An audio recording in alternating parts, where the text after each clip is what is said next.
तो राशिद खान पर आरोप लगे हैं धमकाने के, वहीं पीड़िता की मां की तरफ से इस पूरे प्रकरण को लेकर क्या कुछ कहा गया है और अब क्या कहना है परिवार का, जरा सुनवाते हैं।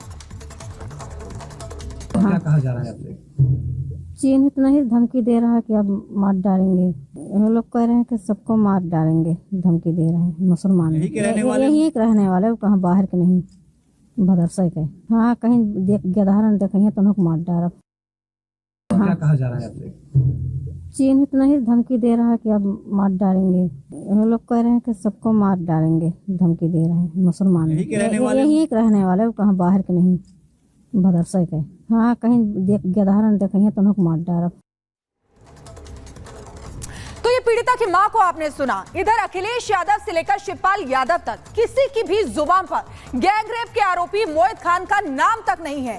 डीएनए और नार्को टेस्ट का राग अलाप रहे हैं, लेकिन किसी ने भी इस आरोप पर बात नहीं की, चुप्पी साध रखी है। और बीजेपी इसको वोट बैंक और तुष्टीकरण की राजनीति बता रही है। एक रिपोर्ट आपको दिखाते हैं।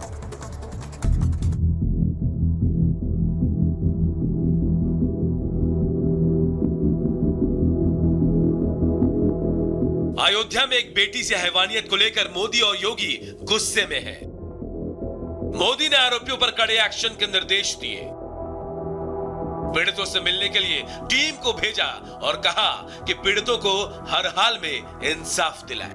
प्रदेश के मुखिया एक्शन में हैं, आरोपियों पर कार्रवाई हो रही है। बुलडोजर के साथ ही सीएम योगी बुलेट एक्शन की भी बात कह चुके हैं। इसी बीच पीड़ित परिवार को खतरा है, उन्हें धमकी मिल रही है। धमकी देने वाला कोई और नहीं बल्कि मोहित खान का बेहद करीबी है। सपा नेता राशिद खान पर धमकी देने का आरोप लगा है। पीड़ित की मां को मामला रफा दफा करने के लिए कहा जा रहा है।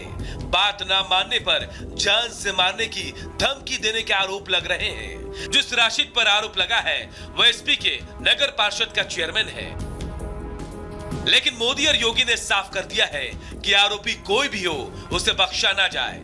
12 साल की बच्ची के साथ दरिंदगी करने वालों पर ताबड़तोड़ एक्शन हो रहा है।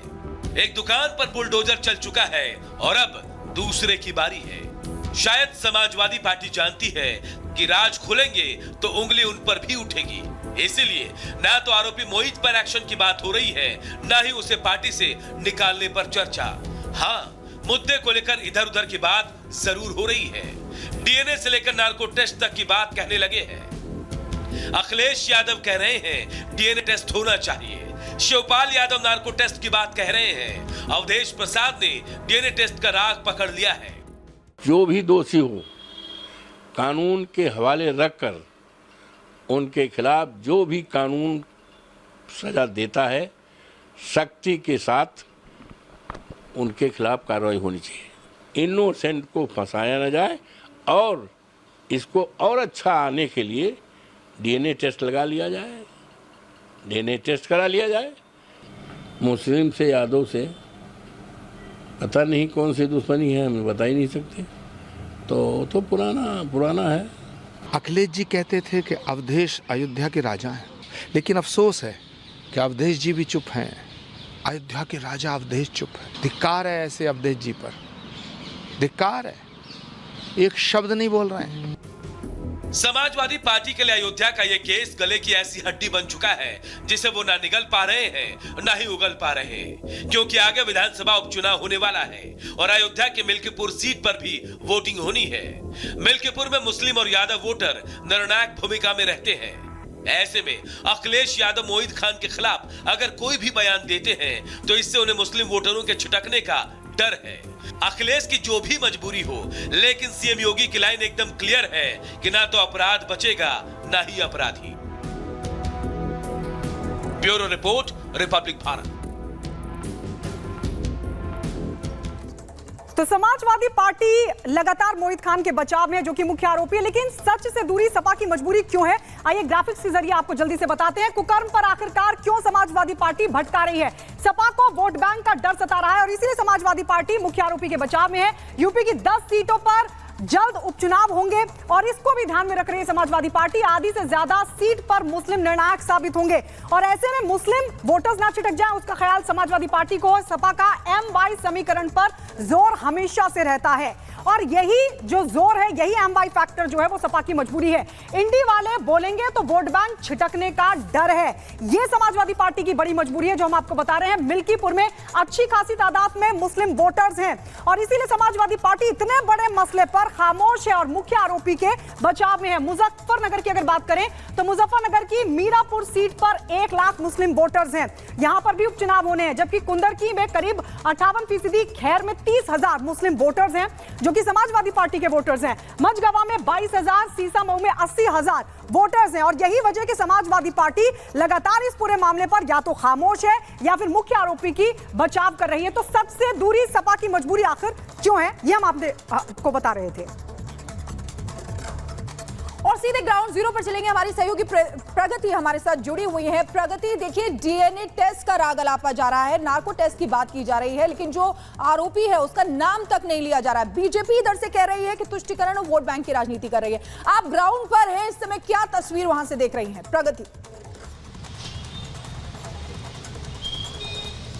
बिल्कुल शिखा, एक तरफ जहां अयोध्या की बात करें, लोगों में नाराजगी है, गुस्सा है, लोग परेशान हैं इस पूरे मामले के सामने आने के बाद, तमाम प्रतिक्रिया सामने आ रही हैं। वहीं जहां अखिलेश यादव अवधेश प्रसाद को अयोध्या का राजा कहते हैं, उनकी तरफ से कोई टिप्पणी नहीं आई, ना सफाई दी गई बल्कि बचाव करते वो दिखाई दिए हैं। अखिलेश यादव ने जहां डीएनए टेस्ट की बात कर दी है, तो वहीं शिवपाल यादव का भी बयान सामने आया था जिन्होंने नार्को टेस्ट की बात की।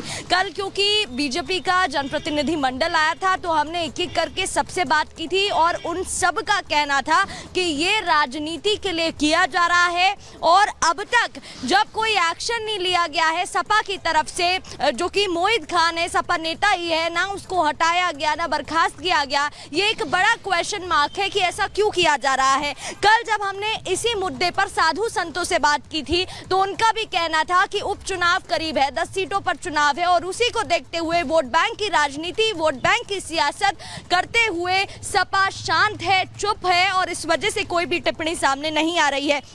वहीं आपको अपडेट भी बता दूं, क्योंकि लगातार कार्रवाई हो रही है प्रशासन की तरफ से, यूपी सरकार की तरफ से। हमने वो बड़ी कार्रवाई हुई थी, तस्वीरें आपको दिखाई थी। राशिद खान के संरक्षण में अवैध प्रॉपर्टी पर मोहित खान ने कब्जा किया हुआ था, जो बेकरी का कारखाना था उसको ध्वस्त किया गया था। अभी बेकरी बची हुई है कहा जा रहा है, क्योंकि कल जो वहां पर बैंक था उसका सामान शिफ्ट किया गया है, तो 1-2 दिन में वहां पर भी कार्रवाई हो सकती है, एक्शन देखने को मिल सकता है। इसके अलावा एक हयात प्रॉपर्टी भी है मोहित खान की, जहां पर पुलिस स्टेशन बना हुआ था, और भी बड़ा एक्शन देखने को मिलेगा और बेकरी को भी यहां पर ध्वस्त किया जा सकता है। प्रगति, आप बनी रहिए, अपडेट आपसे यहां पर लेते रहेंगे। लेकिन पॉलिटिक्स जहां इस पर होती हुई नजर आ रही है, अब लखनऊ में भी पोस्टर्स लगाए गए हैं। बीजेपी लगातार समाजवादी पार्टी पर हमलावर है और इन पोस्टर्स के जरिए कैसे अब समाजवादी पार्टी पर बड़ा हमला बीजेपी के नेता बोलते हुए नजर आ रहे हैं, ये जरा आपको दिखाते हैं।